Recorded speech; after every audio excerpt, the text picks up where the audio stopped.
Já, komið sæl.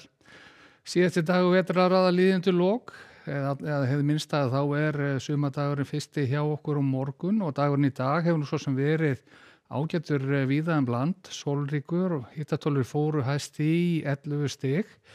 og síðastlega nótt gerði reynda nokkuð snart næturfrost víða inn til landsins. En hvað var það svona stöðu veðrakjárina, þá hefur hún lítið verið að breytast ákveð. Við höfum verið með hæð hér norðaustur af landi og lægðina ratan og sig hér suður í hafi og við sjáum að það svo sem ekki mikið hreyfing á þessum kerfum til morguns nema að skil sem eru frá þessari lægð þér suðvestur undan að þau svona færast örlítið nær þegar líður á morgundaginn og koma væntanlega inn þá hjá okkur á aðfaranótt föstudags. En kannski góðu fréttanir í þessu öllu saman það að við höfum legið tiltölulega köldu loftmassa undanförnu en við erum að fara að fá hlýra loft inn og við munum sjá það berlega í hitatölum næstu daga. Við væntanlega minna næturfrost og daghiti getur verið að slá vel yfir 10 stig þar sem best lætur.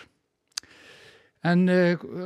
svona þegar við lítum nær og sjá að það var afar bjart yfir á landinu í dag, það svona kemur kannski ekki fram í þessu korti en það vissulega sumstaðar háskýjahula sem að sólin skín glatt í gegnum en hún til dæmis hjálpar þó að vinna á móti útgeislun og þar alveg enn meiri frostmyndun.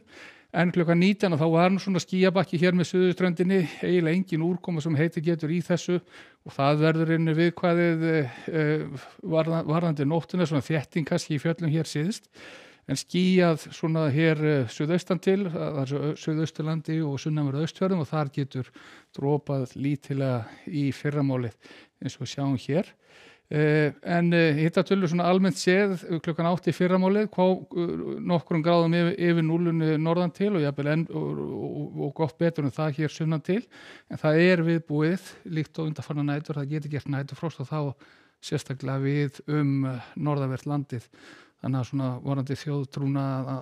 að vetur og sumarfrosti saman þá vissulega við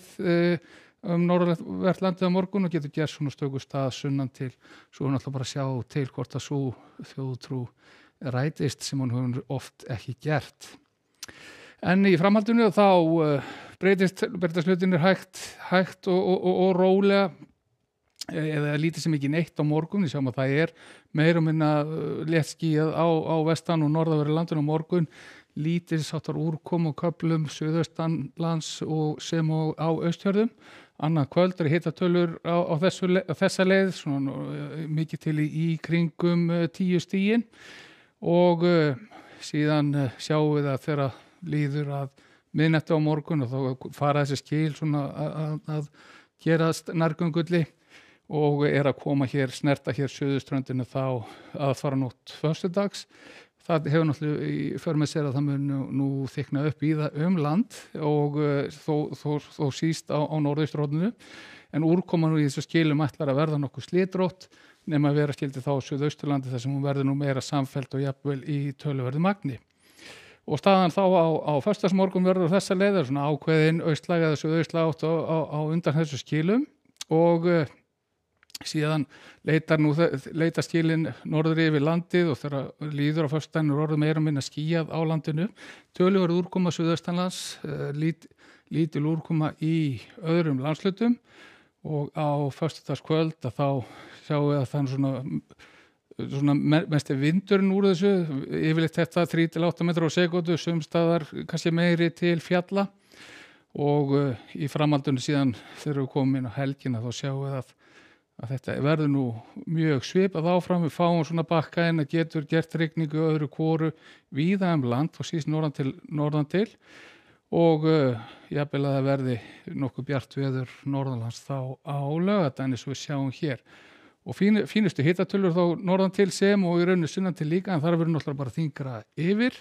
og á sunnudaginn ætla sinna að vera lægðadræg yfir úrkoma svona á köflum en áfram tiltölulega milt hjá okkur. En hér enda síðan hér á kortið á fyrir morgundaginn og þetta svona væntar hámarkshitatölur á sumardaginn fyrsta. Verið sæl.